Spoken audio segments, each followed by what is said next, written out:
we go. Good afternoon, it's Tuesday, March 19th, Senate institutions. We're gonna spend some time, well, actually, before we do that, usually because it's the first day of the week, we usually introduce the committee's members, so starting here, the senators. Thank you, Mr. Chair. Wendy Harrison, Wyndham District. Maureen Renner, the North. Right. Brian Call for the Rutland District. Linda Lehman, Committee Assistant. And Senator Russ Ingles from the Essex District. We have with us today one of our favorite topics. We're talking about clean water. This committee is very proud of what it's done to secure and a bunch of monies on that subject. And we have Mr. Eric Black, Director of Engineering, Water Investment Division. He's going to spend some time with us today. Eric, how are you today? Good. Come on up. Thank you for the introduction. You did do some stuff this morning. The question that the committee had was the legislative report, just a little bit late, got some reports. And you have it electronically.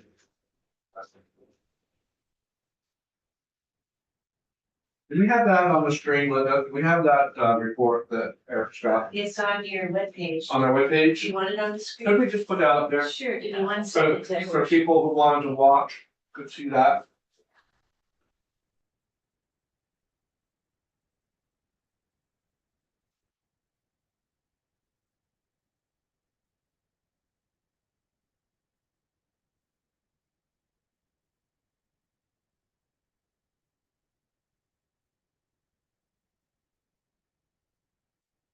While you're bringing that up, I brought two other exhibits. I believe one of them was submitted electronically. Right. The first one is a list of our current draft pollution control priority list. And it's a subset of the list, a list of just those projects that qualify for pollution control grants, use of a loan program, and that have passed on. And I have what I'm sorry, Have passed on books. past bond votes. So very significant milestones. Sure. And then the last exhibit, going to provide is a summary of the IIJA money for the SRS, both clean water, Like that drinking too. water. And it shows the match need over the course of the it's a 5-year period. These grants we received. We're sort of in the middle of that period now. Which one would you like us to be on there? Report on clean water or pollution control grants? Why don't you do the report, that's what you had specifically asked to cover, and then we'll go in the order that I just mentioned, the grants and then the match for the SRS. Yes. So it's up there. That's so we go. Yep. First of all, I think this report was required in response to providing us authority to take a small portion from the clean water SRF, as you see from the report itself, the magnitude of the dollars in the fund. So we're authorized to take up to $275,000 from this fund and transfer it over into a smaller fund referred to as an on-site fund. And that fund is used for individual fixes to private water systems and wastewater systems, like that systems and private well. It's a small loan program. And the impetus for wanting to shift those monies over a way to lower the use of our permanent money that goes into the fund, primary source right now for those loans. That permanent money can be used for operational expenses. Yep. And so the department is really looking for an alternative source. The one qualifier on this money, the clean water SRF money that would transfer over can only be used for septic systems. And the concept is that the other funds that are in the loan fund would be reserved for water supplies. So I'm sorry, can I, so, Want you to understand it. yeah, thank you. So a lot of terms. So the clean, we're talking about the pollution control revolving fund here. So, Or are we yeah, so talking- on the first page of the summary is the Clean Water State Revolving Fund. Okay, And it's also referred to as pollution control. Right. so that's making water clean essentially. It's Yeah, not as the opposed to drinking water. As Yeah. opposed to drinking water, and just for short, usually refer to this as the CWSRF, and then drinking water, DWSRF. Okay, and they're both SRFs. That's what. Right, yeah. and so the relationship between this report and this other fund that I mentioned, which is authorized in the same area of law. All of these funds are authorized under Title 24, Chapter 120. So a series of subsections, each one devoted to the various loan funds that we mentioned. Okay. So within that group is this relatively small fund. And some of the source money for that fund coming out of the Clean Water Institute. And what's the name of that small fund? As I refer to it as the on-site loan fund, The on-site loan fund, and that's for private. private, individual systems. So- There can be shared systems as well, but we're talking very small scale, non-municipal type. That was $250,000. 275, up to 275. And the way the statute reads is that at the beginning of each fiscal year, there needs to be at least 275,000 in the fund. Of course, this is a little revolving loan fund, so Right. it means there are payments coming back in from previous loans. Yeah, go ahead. Again, this report is related to the fund, that's why I'm bringing this up. I believe that the reason we were required to provide this report was as justification for demonstrating that the 275,000 is a relatively small amount. And that explains at least why the Clean Water SRF report is in here. I'm not really sure why we're required to report on the drinking water SRF. But there is a provision in Act 79 last year that requires this report be submitted in order to allow any further deposits from Clean Water SRF after July 1 of this year. Yeah, and I think maybe there was a concern about just the timing, because there was a big push to put all of, as much money as possible in the first fiscal year of the 2 years, when it might not be used until the second year. I think that might have been part of the issue too, just to see how that was working. I don't. Oh, we are, know we are. the reasons. I would Yeah. be surmising what we want, the reasons why. What I can say though, this report was required if you consider utilizing these funds, the on-site loan funds in the future. So if you don't, yeah, Senator Renner, sorry. It's okay, thank you. I just want to make sure I have it straight, the onsite loan fund that we're talking about gives loans up to 275, No, that's the total. that's what we're allowed to transfer over into the fund. The loans themselves are typically in the 40,000 range. And those loans are usually for, are those the ones for like the mobile home, or, Individuals, yeah, failed systems. failed systems, okay. I will say right now, there's been quite a lull in the use of this fund because over the past few years, we've been using the ARPA money Right, for the same purpose, and it's great, right. beneficiary payments. So talk about that, because you brought it up, so, because I had pointed somebody towards that fund, on a sale of a home, but there were some restrictions on it, and I don't want to get into that specifically, so just talk about that, what the requirements are, what somebody has to do, or, For this fund. not- yeah, for the 275, Yeah. for the 275. Up until this past year, somebody who had a failed system, applied for these funds, had to have at least been denied by one other financial institution, commercial basis.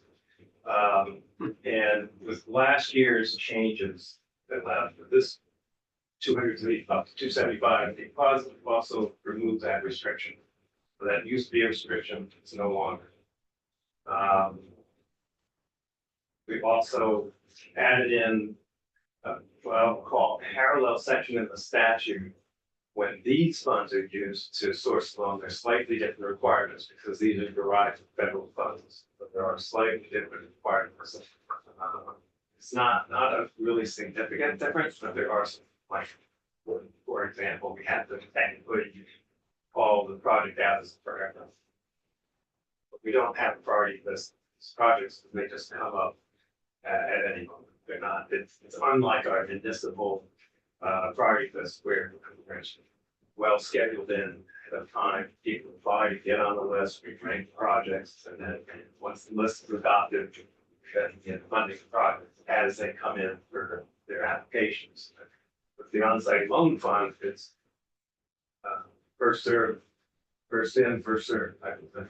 There's gonna be a needs test as far as eligibility, as far as Yes. financial. So, basically, they have to be determined to be unbankable in the past, that's no longer the case. They don't have to be denied by a financial institution, so that's effectively saying they don't have to demonstrate that they're not bankable. So that's a major change. That's probably really the most significant change that has occurred, other than the ability to also use this other source of money for fund. But to me, there's gonna be more of a stringent there, because you don't want somebody such as myself, I'm sorry, but just being honest. You don't want somebody such as myself to go in and capture those monies when there's, So there's an upper limit. Okay. That's 200% of the state median household income. So that's something in the vicinity of $120,000 limit. Of the In that household. range, it's 20, it fluctuates with time as MHIs go up, so does that threshold based on the percentage. and it's not a grant, it's a loan, It's a loan. and are they all structured the same? Yes, I think they're all 3%. And 20-year, 30-year, or you know, remember? 15 to 20 would be Yeah, common. and do you know how many a year we're doing of those? Well, we were doing, maybe 10 or so a year. It's not high volume. But as I said, this past year is real low. We might have done 2. This sort of, again, because. You're doing those types $100 of, you were doing those types of loans, but you weren't out of this fund, you were doing it with other monies. Well, what's happening that effectively, I mean, the ARPA dollars are so much more appealing because they're grants. They're not Right. effective grants. They're beneficiary payments. I think it's the technical. So the people that I directed towards it probably would have qualified all the way through with all of that. But what they had done is they had, put their home under contract. And then it was, well, they knew going into it that it needed a new septic. It was part of the contract of the home. But since they had put their house and had a contract on it, they weren't eligible for the funds. So they had to pay out of pocket, but, so that was a little bit of complications as far as with that. Maybe they didn't go to the right department. Maybe, It's possible. yeah. The sort of the resident expert on this is Chris Rock. He is the person in our program that actually administers. Fair enough. So that's great. I appreciate all your questions, because that was what I was wondering. One other thing, if they're on a septic and there's town sewer nearby, would the system pay for them to be connected to that instead of being on septic? Oh, the system, if they, Or would the state pay? So- With- yeah, if they had a failing system Yeah, and their best option is to connect to municipal sewer, then that would be eligible. okay, great. Does that happen? I think we had one instance, I believe it was up in Auburn, where the connection to the system. Okay, and otherwise it's just another It's- septic. Because most of these are much more. By rural themselves, settings, yeah. right. But it's just strictly not an option. Thank you, Mr. Chair. I wrote down something when you first started speaking about shifting funds to pay for permit fees. That doesn't mean anything to me now that I've written it down, and I probably wrote it down wrong. So can you? So up until this point where we were given the authority to transfer money from the Clean Water Reserve into this fund, we have been basically living off permanent fee money to Oh, that was your capitalize. That was your this prior fund. source. Right. But now, no longer your Well, You're doing permit we fees can and, do both, but Okay. right now, we're trying to lighten up on the use of the permit fees. The basic requirement is there be at least 275,000 beginning of the fiscal year. So it can be made up of both of these funds, or we're just in one. and is the clean water fund uh,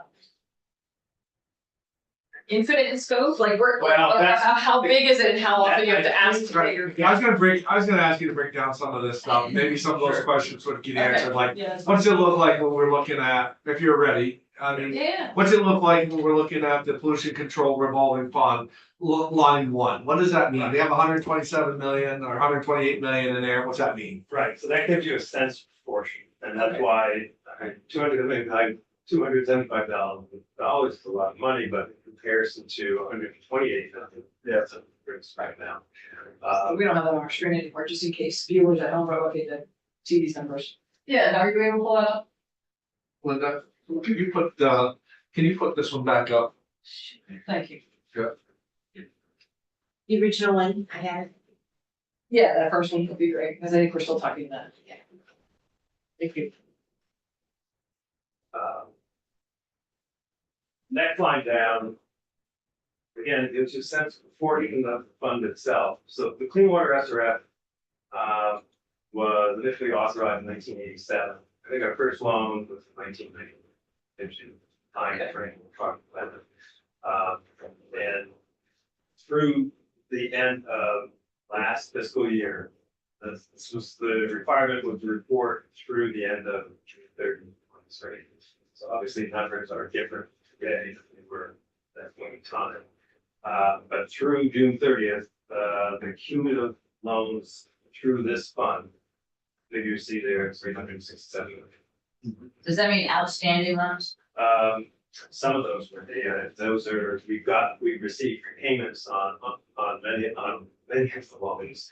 Any of the loans that have, any of the projects have been completed, and have gone into repayment 1 year after the project was completed. And I'm sorry, you have outstanding loans at the bottom, but cumulative lones are just 2023 or fiscal year That 23 cumulative loans, loans right? since 1990. That's It is this way, these are all, Forever. since the beginning of the program. Oh, I we thought put it out would be more than that. 367 million loans. Okay, Many of those are in payment, but not necessarily all of them. Some of them have completed their payments. Burlington, those were the two earliest loans. And they actually had these super deferred schedules for both of them. And did lump sum payments at the end of the 20 payment. Those, Or the next line down, right? Loan those repayment. would be reflected in loan repayments. Yeah. No, they're not. I'm sorry, it's not. Oh. Those are only repayments during say fiscal year 23. So Okay, you won't see the cumulative repayments. you could get that information, Yes. I'm sure, Oh, yes. right? Yes. So I'm just really surprised because I would have thought cumulative loans in that period of time would have been a lot more. Well, I guess it's gonna be round numbers, and it has fluctuated over the years. The federal grants after that, they're probably over the course of time, 8 million or something, since that. 8 million I'm just giving you an average. per Sat year? down and- There's- Yes, per per year. year. On an annual Okay. basis, it's been higher, it's been lower, but if you just want to ballpark there. Yeah, And then the state match that's 20%, okay, 1.6 million. So just rounding off the numbers, about 10 million a year, okay, plus the monies that have been revolving back into the fund. just of this fund, of the, Just this fund. okay, Just talking the clean. okay, so. 8 million. It gives you some sense Yeah, of that's helpful, volumes. and we're grateful for it. So it's marked line number 3, Eric, so it's this year through 2023, we received back $9.3 million as far as loan payment. And where does that money, gets back into the Right fund? back in the- Yeah. And then goes back out again, and such loans. Yeah. And that money, we refer to it as second tier money. There's slightly less stringent requirements that apply to the second tier fund. So it has some, provides us some flexibility that we don't otherwise have with federal, state things. Um, The other thing I'll point out, so this last fiscal year, 9.3 million, it's been ramping up over time. So when that money comes back into this fund. There's still specific uses that you can use, as you said, it's freed up some, you don't have quite the requirements of it, but. That money isn't monies that can be taken out of that. Out of A and R, for anything other than that's A and R's money no matter what. Right, then the statute, both federal law, state statute make that clear. These monies can only be used for the purposes as defined in the statute. Again, Title 24, 1.1. So it's like, so if you didn't have that, good luck. Especially this year. So, Yep. so the second tier money, so that 127 million, most of that is tier? No, the second tier is 9.3, isn't it? No, well, just the balance, I I understand. think that would be Yeah, from right. previous years. Yes, most of that would be, but not all. Okay, and, Because there's still federal grant dollars, there's still state match okay, that we haven't yet awarded. Or grants received up to that point. okay, but I bet a lot All of of it it is. is. Okay, and so then that stormwater utilities would be, something that could This be is- funded. Yes, it's stormwater, wastewater, eligible. Cool. So these pollution control revolving fund, these pollution control grants, they're for sewer systems and I mean, just anything that's dirty, anything that's water that got dirty by humans. It's pretty broad, the eligibilities, and it's loans, just to emphasize, there is some subsidy or loan forgiveness, but this is loans. Later, we'll get to a sheet that, a list of projects that's great. Okay. And that's not out of this fund, it's a companion program essentially. Okay, so then another question. So if there are, say, property owners that, we determine that they're just not able to pay for stormwater. Would that be a source of funding for those folks? Property. If the legislature authorized it? The, Or do you have a plan for this money? private entities can't access these funds. Can, Yes, under certain circumstances, and a stormwater, a homeowners association, for example, to address a stormwater okay, problem, can access these funds. Okay. Right. and nonprofits probably can too, Yeah, right? yes. Okay, As far as, program use of these funds, I think in the past, you've heard me mention intended use plan. That's Oh, yeah. like a 50-page document that's on our website. And provide the link afterwards to the site that has all of our IUP, the intended use plan, I think going back to the early 2000s. I'm still working my way through this, but Yes. this is it, right? So will that have this? That money will in it? show, this was probably last year's. Yeah. That will show how we intended to use the funds that were available. Okay, cool. So I'm not gonna. Maybe I'll go through this, What, but I might stay a little after. what generally, at the back end of that is referred to as the priority. The list, Those are right? actual projects. Much of the text of this addresses how we want to, or how we're going to use subsidies, some of the program elements, major elements of the program. And what I'll say is, it's a lot of conviction, and the course gets into the schedule for receiving federal dollars and state. But probably the most important piece of this, I think, for most, is the priorities. And perhaps Like this. subsidy provisions This that are in the state. Okay, cool. What I will say is that every year we adopt a priority list.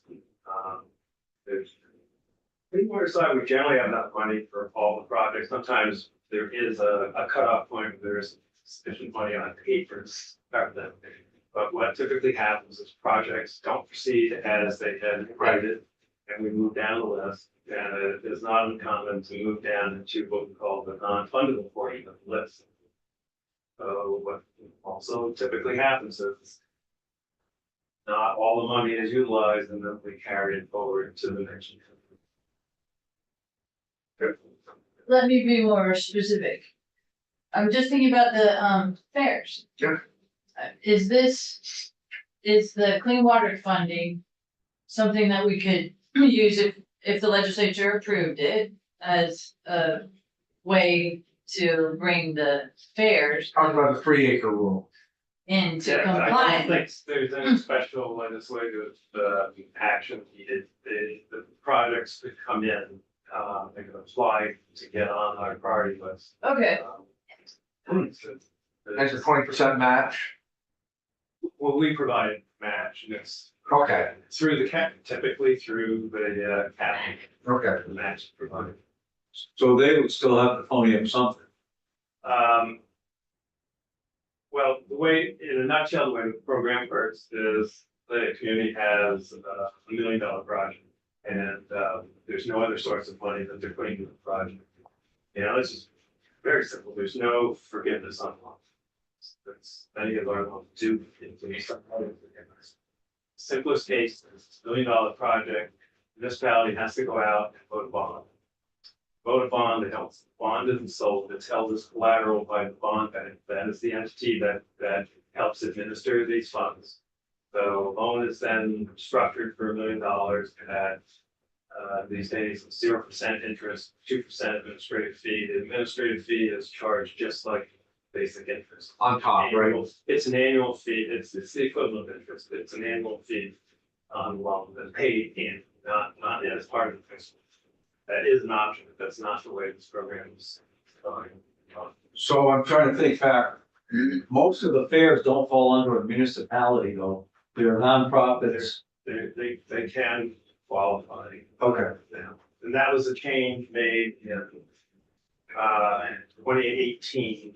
So there were two really sort of watershed years for this program. unintended, no, you should, no, you should use that. In 2016, there were two areas of law that dealt with the loan program. It was rooted in the previous construction grant program. And this is sort of in a way, on the clean water side, it's sort of a continuation of the old construction grants program that helped build a lot of wastewater treatment plants and converted from primary to secondary. The loan program was the successor to the federal construction grants program. And our statute was really structured initially to marry the state funds with the federal construction grant fund. And then when the loan program came along, there were elements in Title 10, 1055, which is where pollution control grant authority is reside currently, and where some of the loan provisions reside.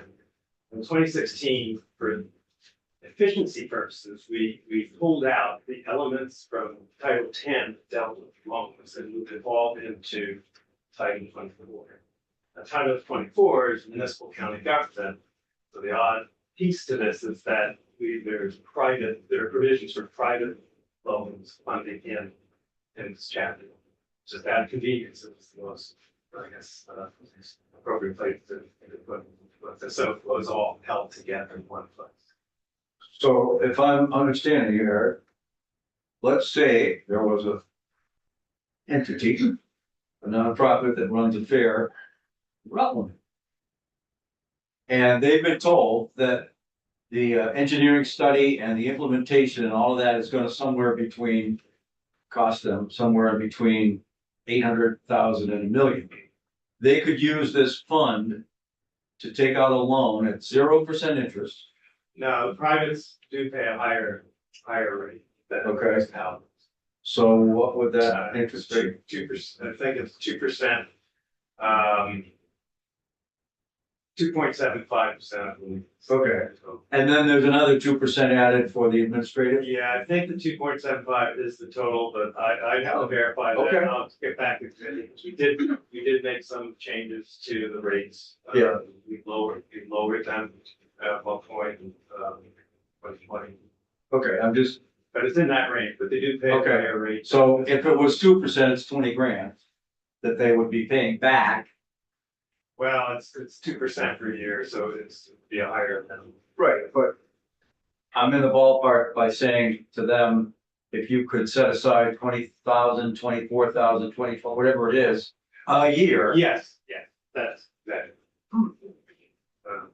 And Oh, how it's come just, nobody's taking advantage of this? Yeah, I don't know. why not? Oh, we do have a few private loans. Well, the other thing I would say is, it's in the statute, that we have to treat all municipal projects on the adopted list as higher priority than enterprises. So they're stacked above privates. But as I said, we frequently are able to go down the list. So probably the largest private project we funded so far out of Clean Water SRF is the veteran home down in Vernon. A what? Veterans home? Veterans home. No, not veteran, it's a Christian Advent, community facility in Vernon. Okay. And that is, Yeah, and I it's a $2 think, million loan in that range. Okay. It's a pretty large. I think it's a nursing home, basically, a facility. So then there's this other thing that municipalities do is CDBG funds, which are federal funds that have kind of the same thing where they come through and then there's a secondary. But sometimes the municipality can do a bond for a private, especially if it's something like a fair, it's not a person. They can sponsor. And Yeah. Provision in this area of law as well for a municipality to sponsor. Yeah, And if they sponsor, that means the municipality then votes the bond. And so you don't know if the voters will support. of course not, They're at this. but it's good for them to know their options. True. So if the community supports the fair, which is not, it's very Well, in other possible. cases, the Vermont State. The state fair too, right, so you got that pride going, Then they can access lower cost financing as municipal. Okay. so it can be a pass through the municipality, Yes. right? Yeah, Interesting. Well, that was very helpful. Yeah. What else on these slides? So on the second page is the equivalent for the drinking water after. One thing I'll point out about drinking water after the private entities that have had access to this from day one, because it's not so much based on ownership type, it's based on water system type. So these funds, the drinking water SRF, only be used for what are called public water systems. So there's various categories of water systems. We have a fair number of privately owned public water systems. Think in terms of homeowners associations, and agricultural communities. Those are the most common types. We can fund them many over the years. The drinking water program got started 10 years later than the thing. And unlike the clean water program, there isn't a opinion state grant program. There used to be, but there is no one. That ended in 1997.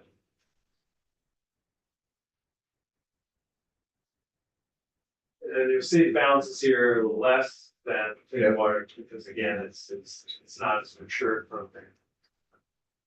The other thing about drinking water versus clean water, from day one, there have been provisions for providing loan forgiveness. And much later of the design.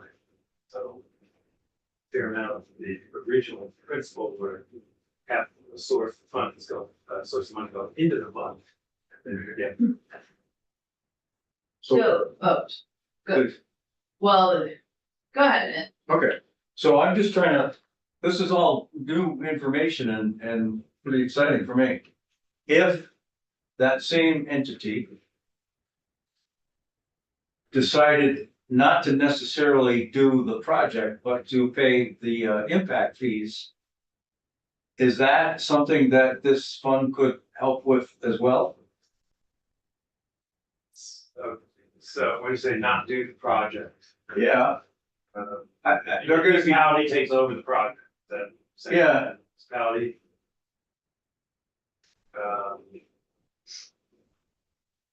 Yeah, and you're saying the municipality just took over the project, but didn't seek any funding from us. And then they transferred essentially the cost of impact fees to the private entity. So think about the impact fee itself. We do, like buy-in fees are eligible. That, this is kind of a variation of the, I'm not sure about the impact. I mean, I don't wanna jump down this rabbit hole. But the example I would give, Milton Mobile Home Park, that we're funding right now, they're essentially a finance fee that's part of that loan, that's eligible. What do you mean by buy-in? Where, well, the community charges a fee for having the facilities available to them, having the municipal wastewater system available. Okay. Yeah, sort of recouping some of the capital costs that the community put into the system to make it available to. Yeah, we should call it an availability fee, as opposed to a connection fee, Right. right? It's, yes. Or You can, a many terms, capacity many fee or terms for the something. same basic thing. But it's before you actually get the water. It's to enable like you're hookup. you're reserving that water, right? That amount. Well, the example I'm giving is Okay. on the clean water side. So in a sense, reserving the capacity of the treatment facility for that. community. But it's for a certain amount of gallons, right? Per day or per It something? it depends on how the community wishes to charge that. Okay. Or a reservation So- fee or something. I don't know if an impact fee falls into that. Yeah. That I'd have to look into. Okay. Um, What we began to talk about in here and also in Senate Agriculture was the potential, at least, I think there's 12 or 14 different fairs throughout the state. Something like that, it's one of the two. Would be, again, given the fact that there's a 3-acre rule that's in effect. And is probably the worst kept secret in the state in terms of being able to implement it. We thought about exempting the fairs, saying to them, you don't have to worry about this. And so, and in Rutland's case, it is close to 1 million. The Champlain Valley Fair obviously is the biggest of all of them. And they probably are looking more at like maybe 10 million. I don't know what the number is. But Yeah. rather than build these huge retention ponds or whatever else we decide to do, if we exempted it, in essence, what we're saying is, you don't have to change it doing anything. We're just exempting you. You don't have to do anything. So now I'm wondering whether on a sort of a backdoor approach, if they decided to do the project, they could apply for the loan at roughly 2.75 or whatever the thing is, and float a bond and then begin to pay those fees. So I'm wondering whether if they chose not to do anything, because could that impact fee be covered? And it doesn't sound like maybe that's the best approach. I probably, Okay. Anyway, this is good. Yeah, and just from a public policy point of view, to me, the 3-acre rule is a good rule and it makes sense and it's honestly federal law. I think it does at some points, but I think in a Yeah, fair, but- in the fairgrounds, especially if the environmental people who don't ever go backwards are the ones that said, I think we have unintended consequences there. If they're willing to forgive them, I'd rather use this money for places that are more egregious as far as where they're gonna be more polluted. More, like a city parking lot where you've got gas and oils and running through and, stuff like that. Just being in a fair where you go down, you put down a gravel pad that's been right there forever, and then all of a sudden that counts as impervious surface. I'd rather see it, I don't see that. I don't Okay. see where that's being helpful to anybody. Alright, I just think compliance, whatever, so we'll just disagree on Sure. it. I mean, I just think it's better to subsidize them rather than to exempt. But given that, but back to drinking water. Yeah. So yeah, that is a good conversation that we could have, or you Well, could I have think- an ag. We've all heard that the fairs will go out of business because they don't have $1 million in the Right, bank. no, I would prefer finding ways to finance the work. I Okay, mean, and you could even do it in a way that you had a common contractor and a common engineer to make it less expensive too. okay. But, so can I just ask, go to Yeah, I'm drinking all water? Okay, cool. So, with the public water system, I'm familiar with public water systems. And they used to have a negative interest, which was a way of like giving you the money for free, but they called it negative interest, which is right. I know. But I'm glad you're not using that anymore, right? We don't. Okay. We just, what that effectively did was it provided the loan forgiveness, but over the life of the loan. The negative. What we do now is we still use that to calculate how much subsidy they're eligible, or how much subsidy the system's eligible for, but then we front load the forgiveness. So in the end, the community doesn't see negative interest, and makes a bunch of others very happy because it creates a very complicated account. Right, and it's just it's a wonderful program. It's a great program. Uh, So when you have, so a public utility is obviously public, right? So all their meetings are public, you know what their rates are gonna be. Do you have standards that you require of private utilities to loan them the money? Well, when you say standards. Well, I mean, there's all kinds of, I mean, there's financial standards and then there's like water quality standards, but I'm thinking more financial standards. So with private systems, we work with Vermont Economic Development Authority. They're the underwriter Yeah, for loans yeah. to privates. Okay. And yes, they have to go through and do their due diligence in reviewing the financial capability of the water system. I mean, bottom line, they have to make sure that they have capacity to pay us back. Right. That's what it comes down to. And they probably have to use the money for the right things. They probably can't That's what go, we Okay. manage the money in that sense. We have engineering staff who review the invoicing, the pay rates that come in, to ensure that we are paying on eligible costs. and the fund structure, do you look at the structure of the fund so that the utility is in a separate fund, or at least is accounted for separately? Oh, like an enterprise. fund. Exactly. I think DETA handles that part of the technical review. Okay.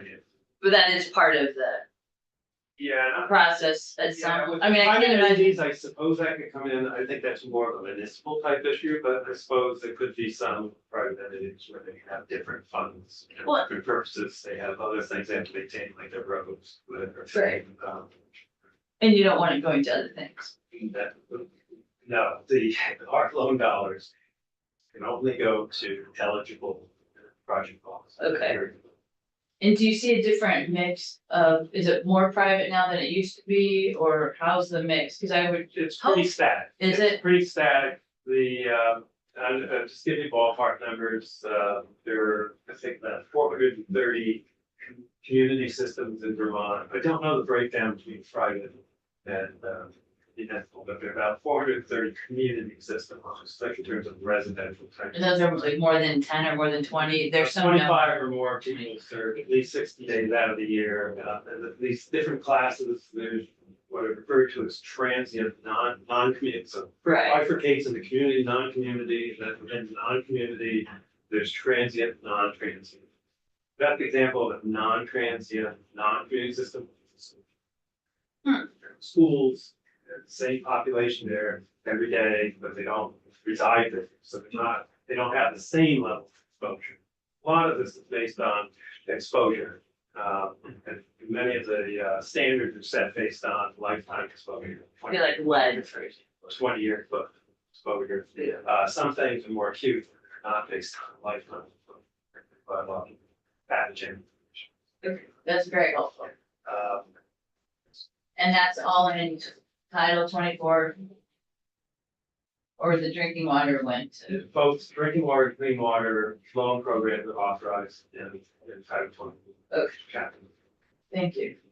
That's really helpful. I guess just a couple of tiny questions. Is that a good balance, or is 82 million? Good. Well, we like to see our balance level smaller. Oh, because you want to be We want to funding be more? utilizing these funds as efficiently as possible. EPA puts a lot of pressure on the states to utilize their funds as fast as they can. Do think that we will be seeing significant draws of these funds. On the clean water side, there are a number of really large wastewater treatment facilities, particularly in Chittenden County, up and down Lake Champlain that are going to be refurbishing their plants currently. Yeah. And that's talking to Burlington of late with their really 60 million plus program for upgrading two of their plants. The third one, they're looking to actually convert it into a pump station. Oh, So that will reduce them down to 2 plants. It's a multi-year project and they're pursuing funding, whatever funding sources they can find to keep their unit costs down. And obviously this program is a major, could be a major source of funding, but even though the numbers are fairly substantial in terms of our balances, it's not enough there.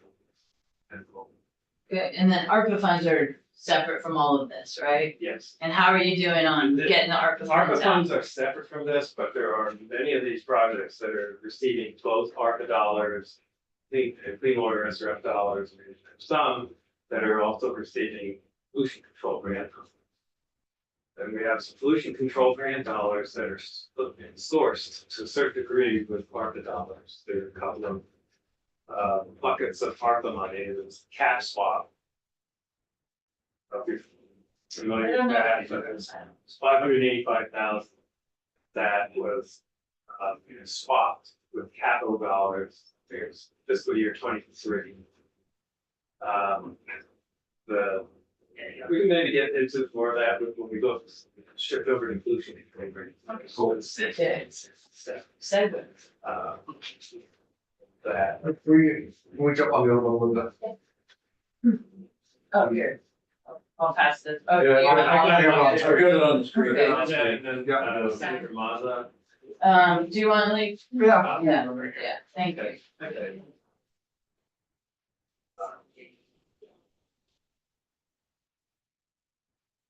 Yeah, you're right.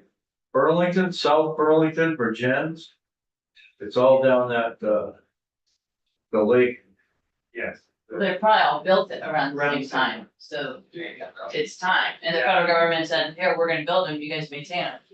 And there's 20, 30 million, Middlebury as well. I don't know if they're there yet. Don't see anything They're on it. Yeah. But I'll explain what this actually represents. It's not our target. We're gonna come back to the ARPA piece. Sure. Words, go through the, so this is a compilation of the latest, set of party list applications that we received, this winter. We're actually still kind of in the process of finalizing our vetting of the projects, and then we'll have an actual draft list. This isn't a list that we would put out yet to the communities. Right. The staff is still fine tuning things. But what this list represents is a subset of the overall list. We had about 60 applications in total. From communities that said that their projects could go through construction in the coming fiscal year. So these people are ready to go. They're telling us that they believe they could go to construction in state fiscal year 25. So many of these, what that actually means is that may be next spring that they would actually go. Some would go into the summer, but many of them would be counting on a bond vote next spring, then and which we're experiencing now with the current fiscal year projects. And I'll mention a few of those projects after we go through this. So the bond vote they would be going for would be the, okay, In Versus many the grant, cases, right. in many cases, that bond vote is what's used as collateral for the loan. Right. In almost all of these cases, the community, unless they have other grants as well, which in the current year with ARPA funds, there are a number of projects that may not even borrow significant, they can just relatively small amount. So this is a subset of that 60 or so set of apps that came in from communities, private entities that told us that they believe they could go to construction in 25. And can I ask a question about the bond vote as a rule? I hate to be nitpicky about it. So on this, look, this first one, the project's 2.95 million, and the grant's 855.5. That's the portion that would come from the clean water, portion of it, or the pollution control grant. Yes, When they go to bond, are they bonding for the full amount? And then, there are different options. okay, But just to I'll let you. Yeah, let me just finish Yeah. so you know what this list actually represents. It's listed, it's explained there, but I'll just emphasize. These are projects that could go in 25, where they told us that they believe they can go in state fiscal year 25 that have already passed upon them.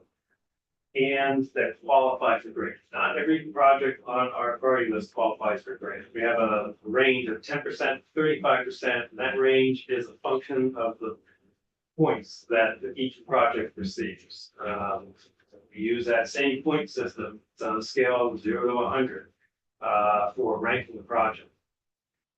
And if there are 9 or 10 criteria, 2 of which aren't, don't affect, grant percentage, but they do affect the ranking.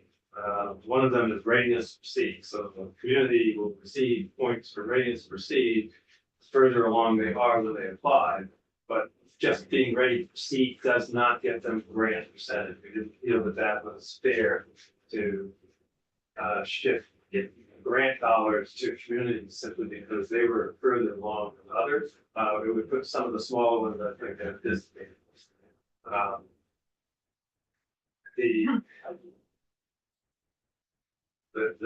It's a percentage comes out at less than 10%. Don't receive grant, and we just felt administratively, that's a reasonable cutoff. There's a lot of work involved in awarding grants, so when we get to that small a figure, it just isn't personal.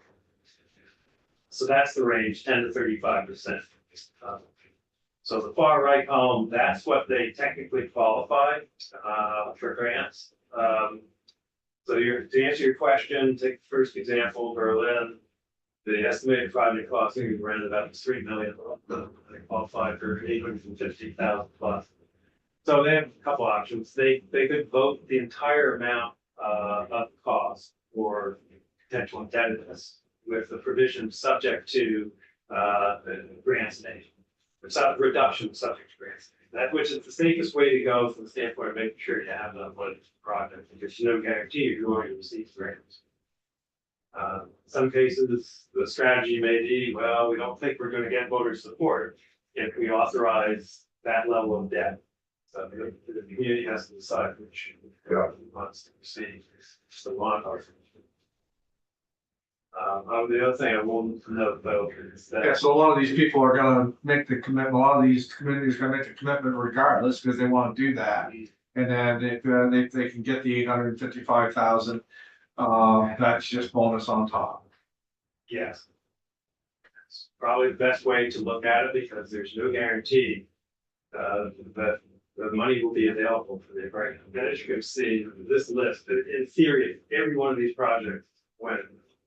Well, I'm saying that it's not likely that every single project will go, but let's just say in theory that were to be the case, see the bottom line figure is 38 million grant. This program doesn't get that level of appropriation.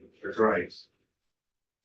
What So you- level does it get? So Sorry. you have, We've been receiving on average about 3.3 million. There was a bump up in the last few years. Last year, 8 million, 4 million. From the cash fund, 4 million capital.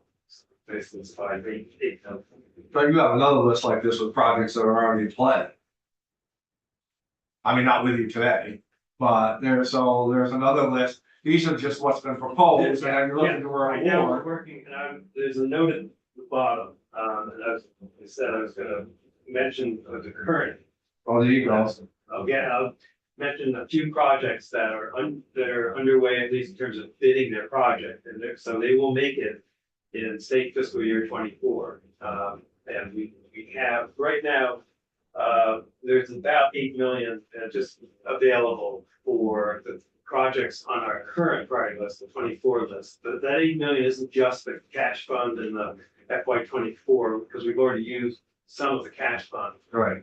projects, but there are other prior year capital funds And we submit a report every year on unspent capital dollars, so we show in that report as well, prior year funds. And that, there's still some older funds, well, those will all go towards the current projects on our 24 list that's bidding for it. The largest of those is Heinz. They are building what amounts to a brand new treatment plant. They're scrapping their existing lagoons. They're building or up to date. They had to do this because the discharge requirements became much more stringent, and they would not be able to from the stringent requirements of the existing plant.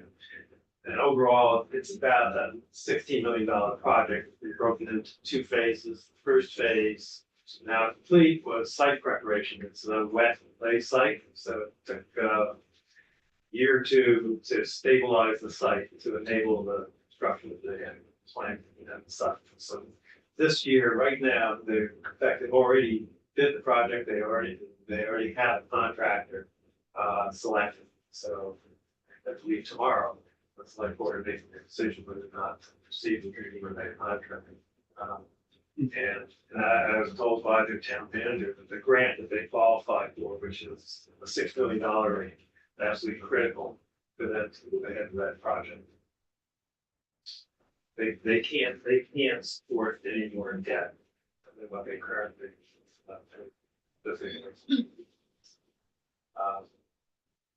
the other projects that are underway right now, Balance Bay, Silver Line Extension, there are 3 contracts that they're bidding, which represents roughly half of this 2-year, or it may actually be more than 2 years, but basically a 2-phase approach, 3 contracts being let this year, and then the remaining contracts either next year or the year after that. In fact, it's probably the year after that, because I don't see them on this list, which tells me that the way they filled out their app, they were not planning to go to the second phase, state fiscal year 25. So the phase one's here, but not, but you can see the phase, the Colchester. Yes, phase 1. And you'll see the asterisk next to these projects. Yeah. These are 24 listed projects. Some of these projects won't receive all their funds. Grant funds should not be an issue, but may not receive all the grant funds because we will run out. And so they will be treated as continuing projects on the next project. Oh, Top of the list, And it's this. top of the list project. What we do is we identify our continuing projects each year and you see them in this. If you can read it. yeah, it's really Too hard. small, unfortunately. Yeah, I know. You can That's work something on we're that, gonna- right? Absolutely. Oh, good. So you don't have to just rely on the electronically you can blow it up. Yeah, It- it's just hard to find on the website. We're gonna have to change that. Probably what we're gonna do is separate out loans and grants, so that, one sheet will be show the loans, and another sheet will show the grant. The reason it's so small is there are all these costs, all this information that we Yeah, have to provide, and we just have to provide a better way to, you can do it. yes, we will figure it out. So, we then array those projects that are classified as continuing, they get partial funding 1 year, and they go to the top of the list, and then we rank those based on their points as well. So, any projects that got underway on the 24 10-year plan, that did the partial funding, and partial funding could be just a lump. Doesn't mean that they some of the grant, not all of it. So if they qualified for grant, didn't get any grant, they moved ahead with loan, and we would still treat them as continuing next year. So somebody qualifies, here you go, everything's all good. I imagine some projects have a timeline in it anyways, but from the time that, you issue the money, the grant and all of that, there's gonna be a deadline about how long the project needs to take, and they need to be done in a certain amount of time? No, it all depends on what schedule they've established for the project. We don't mandate any particular time frame. That's up to the community and their negotiation of the contract. What the way it's addressed through our program is the loan itself. We award has to go into repayment within 1 year after a contract is Right. But what will happen is if the contracts are staggered, so that they will end more than 1 year apart. And what we'll do is segment the loans. So we'll cut the loan off for the first contract, still the same project, same terms for the loan, but the next, we'll just do a separate loan. So they could simultaneously, while they're building out the project, be paying back on previous loan. That. Ever any clawback monies as far as, Yeah, the project underruns. yeah, Then money will come back, we'll de-obligate the funds and go back into the SRF fund. Money's not dispersed, so it never actually left the fund, we just yeah, obligate. right, you're waiting for authorization to pay, so. Right, and the way this program works is we disperse the funds essentially monthly. Right. We're not frequently monthly, but we pay we reimburse the communities, and we reimburse them as they're incurring expenses, so they're not having to carry expense for too long of a period of time. Right. It's obviously. But you need to see a bill or whatever, you need to have something before you cut a check. Yes, and then we can carry it to what the budgets we approved. Yeah. Committee? All set? It's really helpful. Learning a lot, yeah. Who would someone get a hold of in your department if they were interested in the agricultural societies? Because I think we, sort of Collimore got ahead of us a little bit, because I'm thinking about getting the fair people back in here and saying, are you aware of this? All right. Are you aware of this? Are you aware of, this? Not that it's guaranteed money, but are you guys aware of this? How come have you guys ever talked about this? And I'm thinking that we might have those conversations with them. So we did have, in Addison County, where fairgrounds there, had, I don't know if it was fairgrounds themselves or it was, that and another division, we were dealing with, permitting side, Welcome center. wastewater, yeah. And so there was some discussion around funding, but it's just immaterial. Yep. So I'm not sure what happens there. Well, I like your suggestions, Jeff, so you don't have to say anything. Okay, Patrick Monks is our Okay. program lead for, I think, for the SRF, or Clean Water. Drinking. Would he come in if we had the fair in here at the same time? Sure. Patrick Monks? Yeah, Patrick Monks. Yeah, I mean, we'll have to run the truth chain. Oh, absolutely. Yeah, I expect that's. Well, just to start an introduction and then the work can go on after that. I mean, it's not that we're gonna do the work, but certainly do an introduction and Sure. and see where it goes. And Yeah, so schedule wise, we usually solicit for applications for the coming, intended use plan priority list in, late fall. And That would be for somewhere FY between 26. mid-November to mid-December is usually when our solicitation goes out. Okay. We were on the early side this year, because there was so much going on with the division, major database that we're working with right now for this program. We accelerated this year, but ordinarily it's kind of on the later side of that period. It's early December. And we usually allow for communities, or entities to get applications into us by the end of February. Then we start to go through the vetting process. We do a lot of back and forth with communities. Sometimes they fill in all the information. We reach out to them. So that takes a bit of time. And once we're satisfied that the apps have all been properly vetted, then we'll go through rank them, and then put out a draft priority list. So that's the rough schedule. So anybody who's interested in these funds for construction, just needs to sort of like keep an eye out for that, roughly that time frame, November to December. Yep. Now, I just emphasize construction because planning is available at any time. yes, what I kind of had in mind, Eric, is just to bring the fairs in, bring in Mr. Monks and whoever else, and just say, well, here you go. Let's hear almost an introduction. almost like an introduction to say, have you guys ever thought about this? And this is how it would work. So, one other thing I'll say about Patrick is he used to be the program manager, the stormwater program. But he, well rooted in the 3 acre stormwater Okay. program, so. Well, sounds like we have the perfect expertise. gentleman to come in and, I'll mention this to him. would you please? See him. Yeah, so he has some idea that we're gonna be knocking on his door. Think about this, and I'm not the expert on the ARPA money that's going into 3 acre compliance, so what I don't know is whether fairgrounds can access that as well. You would run it by him just to tell him what our intentions are, and maybe he's gonna have some comment on that before we even get them in. Maybe he wants to come in and talk to us first before we get the fairs in here.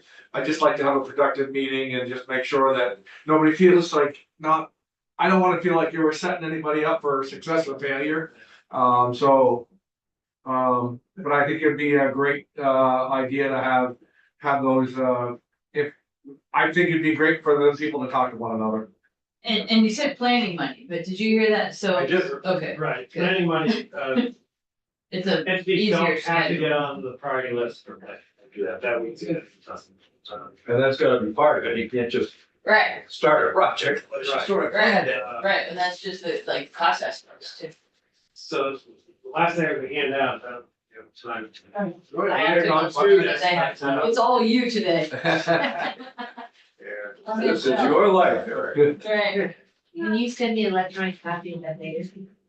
are these the same Oh, thing? yes, Just one right this the only, yes, so you had the pollution control grants. Yeah. I'm gonna give you those I have the back. last two documents you discussed. but Okay, not I will this send another You want copy. this one, Linda? Or you want it electronic? I would send this letter. I gotta run to another committee, Mr. Chair, okay, and Yeah, no problem. I'll watch you on the video after this. I'll give you a moment to digest this chart.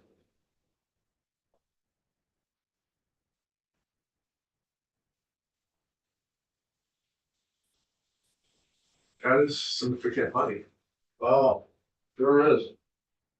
So this is just the IIJA money, and the way we kind of distinguish between this and our other state revolving fund money. We refer to the other as base money, because we get it every year. This is sort of a special program that's supplemental to our base funds.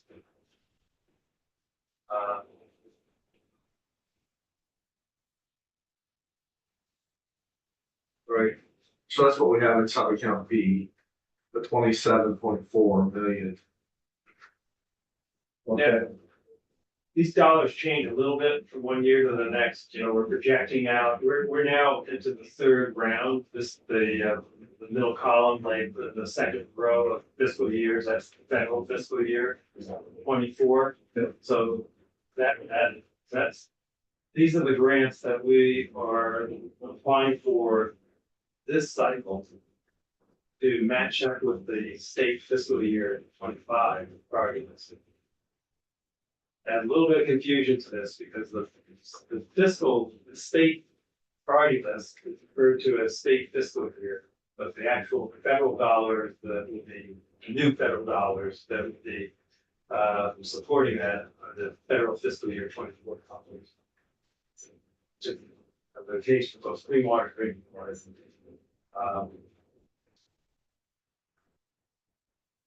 Down at the bottom of the match dollars, the first two columns, the money's already been appropriated, 2.833 change, the 9.8.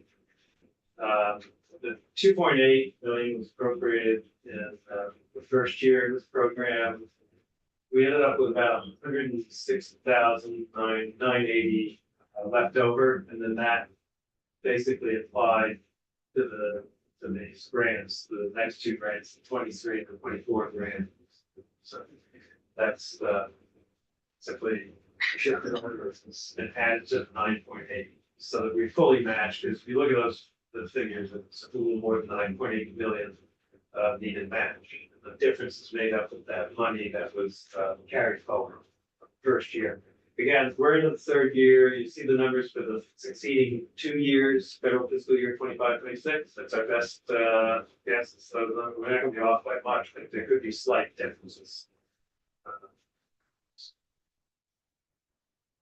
So far, I mean, our projections of the funds, they're already appropriated, this is different from the base dollars, which are subject to the annual appropriation process.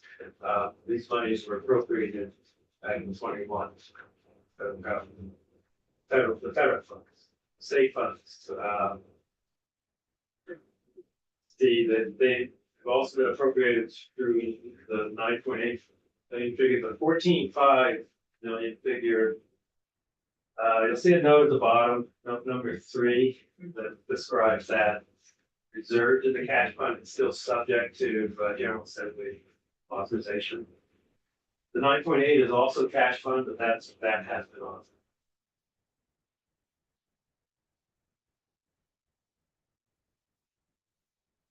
Pretty good batch.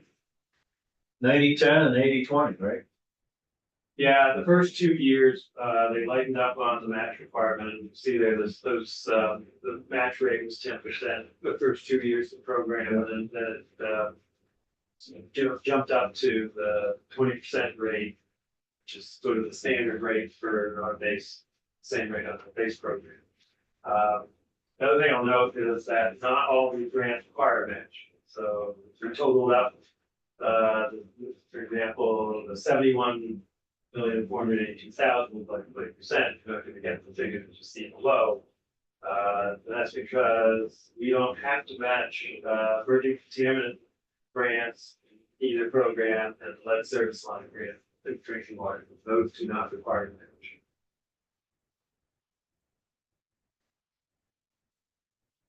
Can they be used for other things if we don't have enough lead service No, lines? they cannot, and, I would say the one that is most at risk,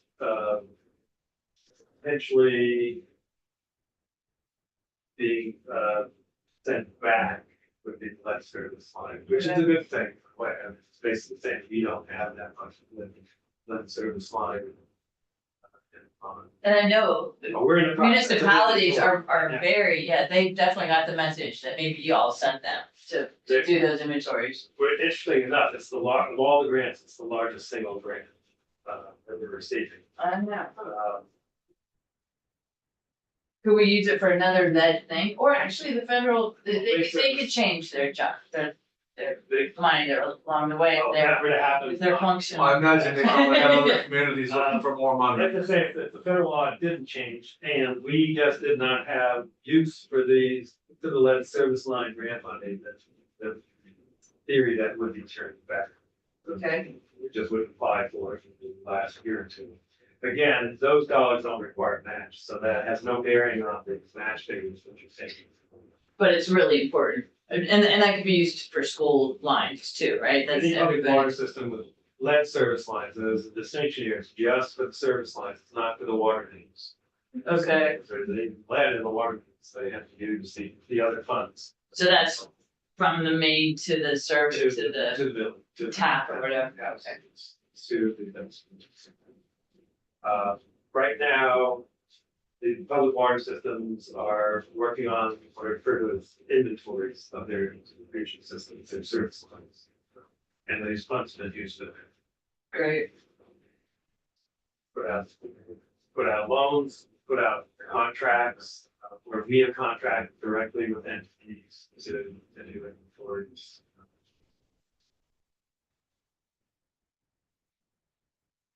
So for single family homes that have lead, This is for, homes are on public water. but homes, but a home Yes. on Oh, yeah, water, absolutely. okay, okay, that's. Right now, Bennington is probably like the poster child of this whole issue.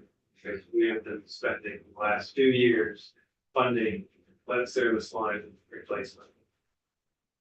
It's continuing on. So they gotta jump on things. So we're actually using previous year's money. It's not it's the newer ones, their projects. Their loan, is just under $11 million. multi-year, 100% stuff. None of that. Being better. That's great.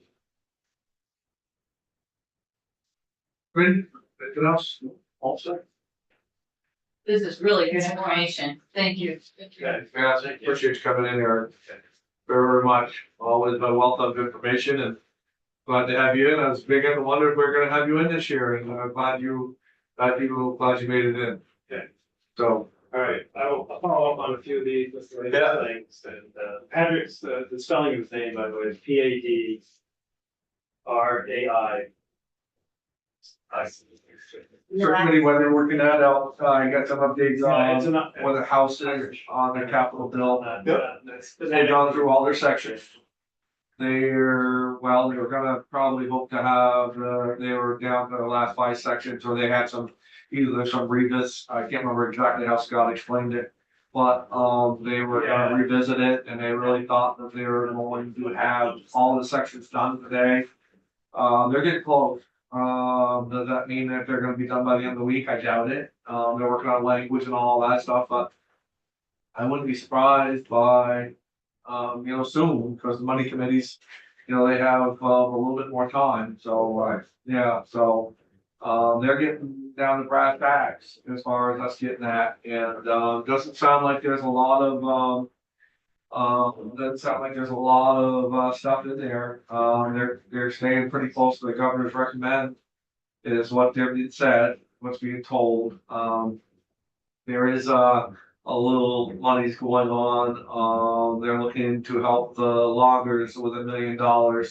I know that Bobby was talking about that, and chairs the other day, and I've had some conversations with him on the side.